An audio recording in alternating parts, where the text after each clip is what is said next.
Essa jovem foi encantada quando nasceu e precisa obedecer tudo que mandarem, pois esse é o filme Uma Garota Encantada de 2014. Eu sou F, o garoto encantado e feio. Então vamos recapitular. Em um reino muito distante, uma jovem acabou de nascer, e ela tinha uma família muito feliz. O problema é que suas fadas madrinhas não eram muito bem da cabeça, pois elas queriam dar um presente que elas nunca se esqueceriam, e a fada Lucinda estava chegando. O problema é que ela era meio extravagante, e elas tentam esconder a jovem Ela, e só por causa disso ela ganharia o melhor dos presentes, e teria o dom da obediência. O problema é que do mesmo modo que seria bom para a mãe dela, seria muito ruim para a jovem, que não teria o livre-arbítrio. E nisso os anos iam se passando e a jovem vai crescendo, sempre se metendo em confusões. Mas uma certa noite sua mãe a chama para conversar e diz que estava falecendo e ela precisava ser muito forte para viver com o pai. E ela entrega um colar de lembrança e diz que ninguém devia saber do encanto dela, porque poderiam se aproveitar dela.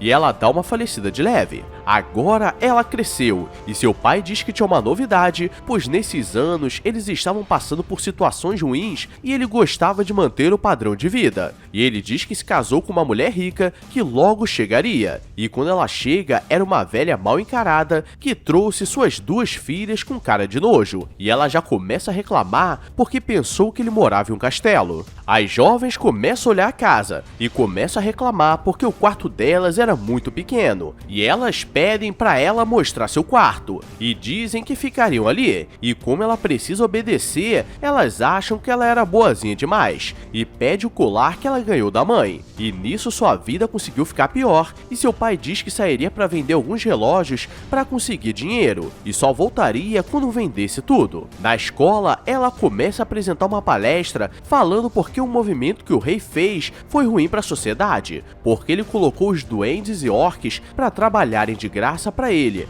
construindo grandes estabelecimentos, e a sua nova irmã Hatch começa a dizer que ela estava errada e deveria guardar sua língua para não falar besteira. E agora vamos entender onde estava o verdadeiro golpe, porque o príncipe Char estava sendo manipulado por seu tio, que estava tomando conta de tudo enquanto que ele não assumia como rei, e ele que estava fazendo tudo isso de errado, e na grande inauguração todas as mulheres começam a chamar seu nome. Ai, preto. Olha pra mim. Ai, preto. Mas lá no meio, ela aparece fazendo um protesto para liberar os orques e duendes do trabalho a pão e água. E Hatch manda ela correr para casa e nisso ela precisa obedecer. E o príncipe percebe que as mulheres estavam descontroladas e sai correndo para não ter que brincar com todas ao mesmo tempo. E no caminho, ele se encontra com ela, que diz que não gostava dele por tudo que ele estava fazendo. E aqui já começa um clima de tensão, porque ele diz que ela foi a única que não puxava o saco dele, e ela diz que não gostava dele. Mas sabemos que um homem sempre gosta de desafios, e ela percebe que esqueceu sua bolsa e ele pede para ela esperar ali. O problema é que era o meio da estrada e ela não conseguia se mexer, e ao mesmo tempo está chegando uma carroça desgovernada e quase que ela dá uma falecida de leve, mas ele a salva a tempo, e o clima começa a mudar entre os dois, mas as duas irmãs aparecem e mandam ela voltar pro shopping, porque o príncipe queria ficar com elas. O problema é que elas tinham cara de joelho chupado e ele não queria nada, e ela está com sua melhor amiga Mandy, mas Hatch percebe que tem algo de errado e começa a testar, e manda ela colocar vários itens na bolsa e ela precisava obedecer, e nisso os soldados começam a ir atrás dela e quase que ela consegue fugir, mas eles mandam ela parar, e nisso ela precisa obedecer, então não foi uma fuga bem sucedida, e chegando em casa ela não foi presa, mas levou uma grande bronca. E Hatch sabia que ela obedece tudo o que diz, e fala que a culpa dela era sua melhor amiga Mandy, e a sua madrasta manda ela falar que não queria mais ser amiga dela porque não anda com pobre. Mandy não entende por que ela fez isso, porque elas eram melhores amigas desde mequetrefes, e sua fada amiga diz que ela deveria ir atrás da Lucinda para desfazer o feitiço, porque apenas a pessoa que conjurou pode desfazer, a não ser que ela dê uma falecida de leve. E como guia, ela diz que poderia levar seu namorado nessa nova jornada. Que porra é essa, Marreco? Mas aí vemos que seu namorado era um livro, porque ela tentou cortar o cabelo dele, mas acabou aprisionando naquele livro. E galera, não sei porquê, mas eu achei meio suspeito esse livro grosso ter as suas quinas manchadas. Boy. Então deixo no ar essa informação. O livro sabia onde Lucinda estava e precisava ir para a cidade dos gigantes, e ela sai de noite para não ser vista. Mas no meio da floresta ela encontra alguns ladrões zoando com um duende e ela tenta o proteger, mas claramente isso não daria certo. Mas o duende começa a falar o que ela precisava fazer e ela consegue vencer. Então tinha um lado positivo nessa maldição, e como ela o salvou, agora ele ajudaria nessa jornada, e seu nome era Benny. Em casa, eles recebem uma carta do príncipe chamando ela para o grande baile da realeza. O problema é que ela não estava, então as dondocas com cara de joelho iriam no lugar dela. E pela floresta, os dois acabam sendo encurralados por dois ogros carecas, e pelo tamanho deles, a brincadeira não seria legal. E eles mandam ela entrar na panela com água quente, e ela vai facilmente porque ela seria comida, mas não dessa forma que vocês imaginaram. E por sorte do destino, mais uma vez,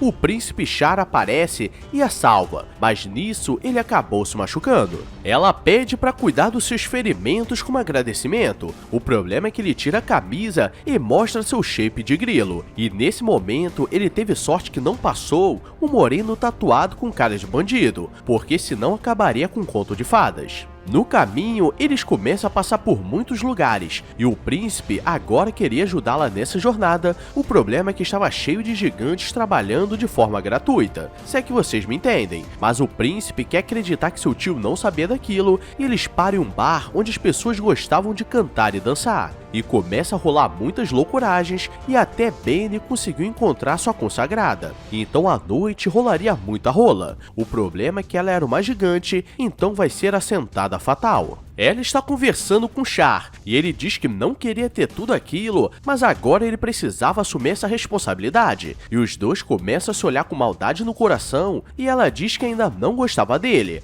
mas isso era só para fazer charminho. E ele diz que ela deveria o beijar, e nisso a língua vai na garganta. E como estamos falando de uma história inocente, vamos dizer que eles pararam por aí. Como assim? Não entendi.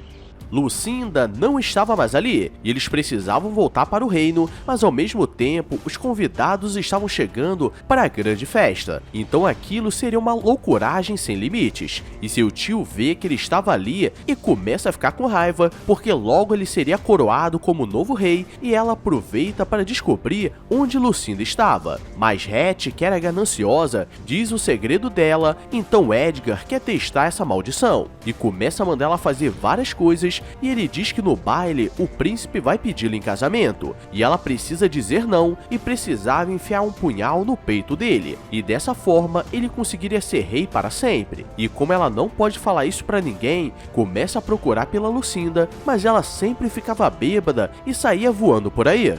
Ela pede pra Benny amarrá-la em uma árvore até achar Lucinda, e por sorte do destino, ou azar, Lucinda aparece onde ela estava, e ela tenta pedir pra tirar aquela maldição, mas ela diz que aquilo foi um presente, e por ela ser ingrata não tiraria, e pra piorar, ela dá um vestido pra ela e diz que ela deveria estar no baile com o príncipe. O problema é que à meia-noite, as 37 facadas de leve iriam cantar, e chegando no baile, ela tenta ficar longe dele, mas aquela maldição não deixava, e estava perto do falecimento, e Char fica emocionado, mas ela percebe como acabar com a maldição, porque olhando pro espelho, ela diz que ela não seria mais obediente e a maldição simplesmente é quebrada, mas Char viu ela com a faca na mão e achou que ele seria falecido, e ela tenta contar o que o tio fez, mas era meio difícil de acreditar, ainda mais porque o sobrenome dela era Rita. Como aquilo não deu certo, o tio planeja outra forma de dar uma falecida nele, e coloca uma maldição na coroa, mas os duendes e gigantes estavam do lado da Ela, e fazem um plano para que ela seja solta, e ela consegue chegar no último segundo da coroação, e começa uma lutaria nervosa, mas no final o bem sempre se dá bem, e o otário sempre se ferra, pois eles conseguem vencer o rei, e ele é preso, e Hatch aparece nervosa, e manda ela sair de perto do príncipe, mas ela não estava mais amaldiçoada, então não era obrigada a nada, e o filme termina feliz para sempre, com Benny dançando com sua nova namorada giganta. Eita porra. E esse foi o filme Uma Garota Encantada. E se você ficou encantado com essa narração, deixa o like e se inscreve, porque agora você está sob o meu controle. E vai deixar um comentário nervoso, hein, galera? Agora eu vou nessa, obrigado a todos que chegaram até aqui. Então, fui! I walk a lonely road, the only one that I have ever known. Don't know where it goes, but it's home to me and I walk alone.